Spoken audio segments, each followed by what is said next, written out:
Start होता है समरूप। ये हम लोग क्या देख रहे थे, सर्वांगसम। सर्वांगसम कहने का मतलब एक वस्तु दूसरी वस्तु को ढक ले, ढक ले तो क्या हो गया, सर्वांगसम। क्या हो गया, सर्वांगसम। क्या हो गया, सर्वांगसम, है ना। उसमें लंबाई, उसमें जो उसका आकार और जो आकृति दोनों क्या होगा, एक जैसा होगा, तो उसको हम सर्वांगसम कहेंगे।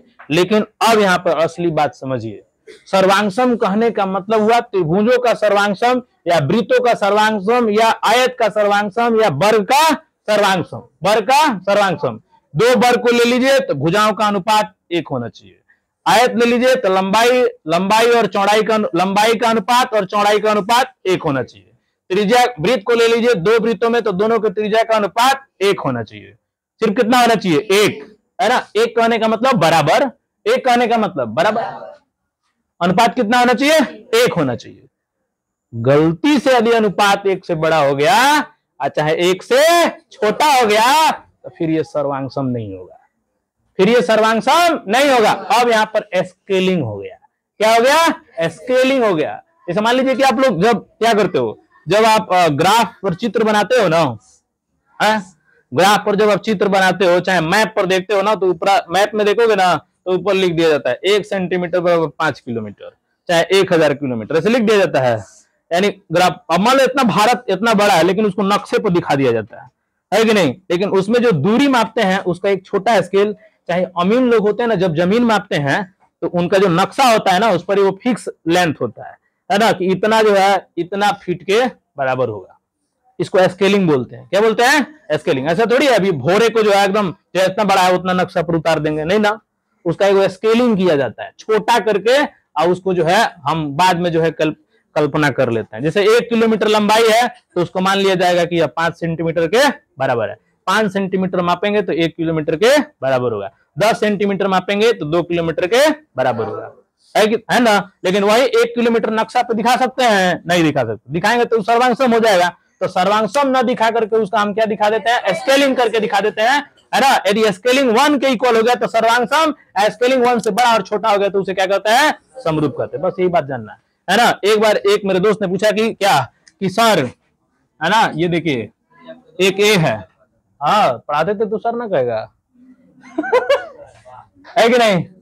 देखो इतना बड़ा ए है ना, देखो ए है ना, बोला कि सर इसको थोड़ा सा तनी इसको कैसे बड़ा कर दीजिएगा, है ना, बड़ा कैसे कर दीजिएगा। हमने कहा लो बड़ा हो गया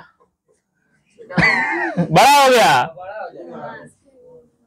बड़ा नहीं हो गया, है बोलो, है कि नहीं। तो अब इसका क्या हो गया, स्केलिंग हो गया। क्या हो गया, स्केलिंग। यदि इसकी भुजा 4 सेंटीमीटर है तो स्केलिंग के हिसाब से देखा जाए तो ये 8 हो जाएगा, 16 हो जाएगा, है कि नहीं, है। तो इसका मतलब क्या इन दोनों को सर्वांगसम कहोगे, नहीं, क्योंकि अनुपात क्या एक होगा, नहीं। लेकिन यही यदि वैल्यू 8 हो जाए, है ना, तो दोनों को क्या कहोगे, सर्वांगसम, क्योंकि अनुपात कितना हो जाएगा, 1 हो जाएगा। समझ में।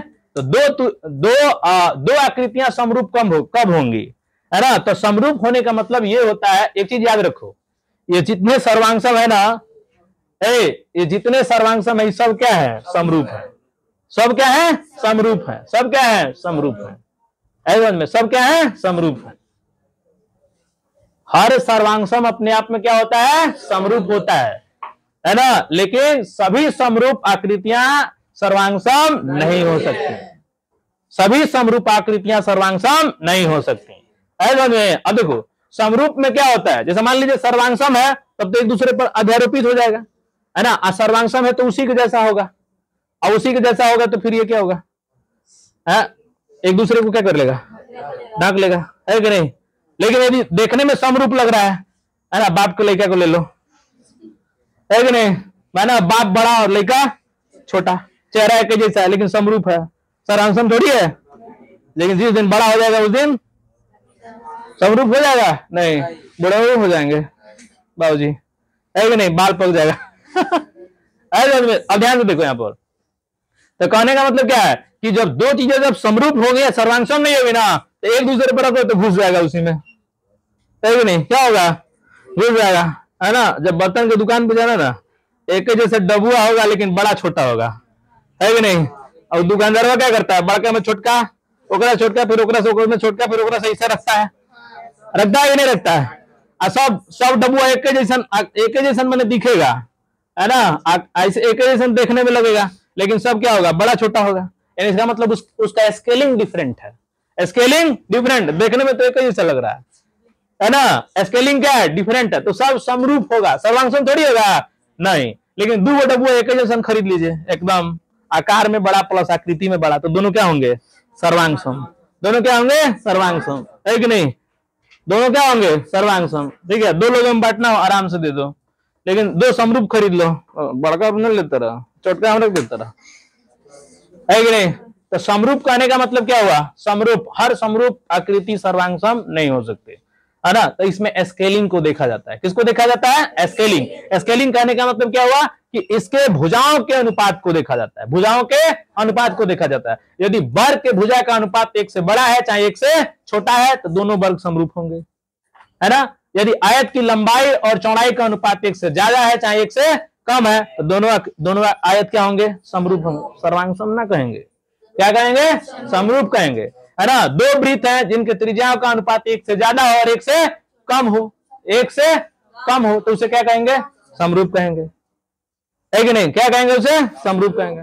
उसी तरह से दो त्रिभुज ले लीजिए, क्या ले लीजिए, दो त्रिभुज, है ना, दो त्रिभुज ले लीजिए, तो दोनों त्रिभुजों में यदि भुजाओं का अनुपात, संगत भुजाओं का अनुपात यदि एक से क्या है, छोटा है, चाहे एक से क्या है, बड़ा है, तो इसका मतलब दोनों त्रिभुज समरूप होंगे, दोनों त्रिभुज समरूप होंगे। जैसे देखिए, मान लीजिए कि एक त्रिभुज हमने ले लिया, गौर से देखिए सब लोग, है ना, ये एबीसी त्रिभुज हो गया, DEF हो गया, ऐसे में यहाँ पे देखिए ई हो गया 4 सेंटीमीटर, है ना, हाई हो गया 8 सेंटीमीटर, है ना, ये मान लीजिए 6 सेंटीमीटर है, और ये कितना हो गया, 12 सेंटीमीटर है, ऐसे में, और ये हो गया 5 सेंटीमीटर, तो ये कितना हो गया, 10 सेंटीमीटर। अब गौर से देखिए इस दोनों त्रिभुज को, इस त्रिभुज को गौर से देखिए, आप क्या देखेंगे, भुजाओं का अनुपात, गौर से देखिए, आप AB बट्टा डी लेके चलेंगे, है ना, AB बट्टा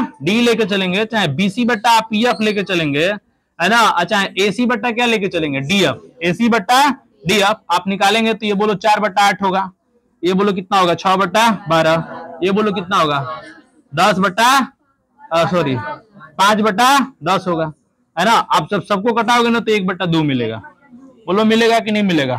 तो भुजाओं का अनुपात हमको क्या मिला, AB बट्टा DE, AB बट्टा DE बराबर BC बट्टा EF, अब बराबर बोलो क्या मिला, AC बट्टा DF, बराबर क्या मिला, AC बट्टा DF मिला, क्या मिला, AC बट्टा DF, दोनों का वैल्यू क्या है, 1 बट्टा 2 है।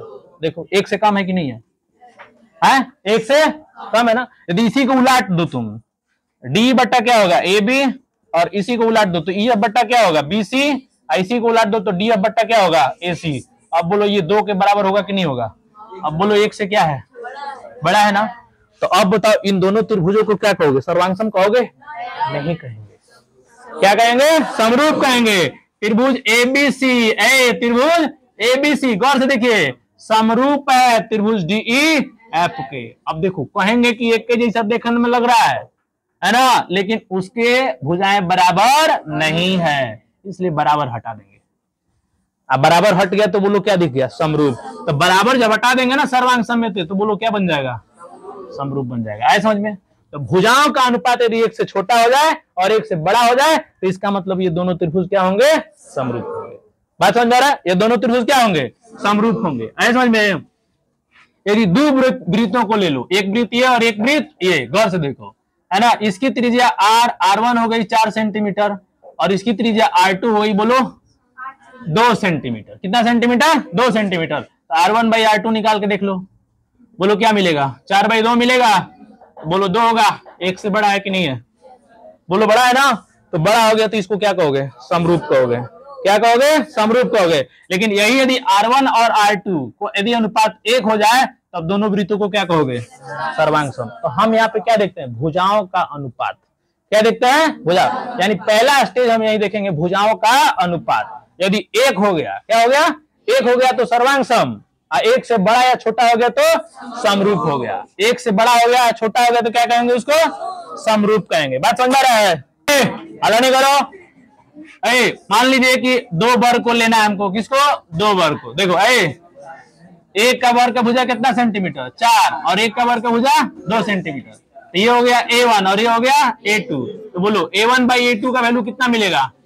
4/2। बोलो कट के क्या मिलेगा? 2 ग्रेटर देन क्या है? 1। तो बोलो सर्वांग हुआ कि समरूप होगा? समरूप होगा। क्या होगा? समरूप। बात समझ में आ रहा है? सर्वांग होगा कि समरूप होगा? समरूप होगा। उसी तरह से आप दो आयत को ले लो। कितने आयत को ले लो? दो आयत को ले लो, आयत नंबर 1 और आयत नंबर 2। यहाँ पे देखो L1 बराबर 4 सेंटीमीटर, B1 बराबर दे दिया 2 सेंटीमीटर, यहाँ पे L2 बराबर दे दिया 2 सेंटीमीटर, B2 बराबर दे दिया 1 सेंटीमीटर। तो आप L1 बाई L2 निकालो, बोलो क्या मिलेगा? 2 मिलेगा कि नहीं मिलेगा? B1 बाई B2 निकालो, 2 बाई 1 मिलेगा कि नहीं मिलेगा? बताओ। दोनों क्या है? ग्रेटर देन 1 है ना? तो बोलो दोनों आयत क्या होंगे? समरूप होंगे। तो एस्केलिंग, इसी को एस्केलिंग बोलते हैं। क्या बोलते हैं? एस्केलिंग। एस्केलिंग का मतलब क्या होता है? छोटा बड़ा कर देना, छोटा बड़ा। ये जूम जो देखते हैं ना, जूम का मतलब क्या होता है? जूम समझते हो ना? जूम कहने का मतलब क्या? जूम अंदर पड़े करोगे तो छोटा होगा, अब बाहर पड़े करोगे तो बड़ा। खूब चितार के देखोगे तो कौन सी होगा?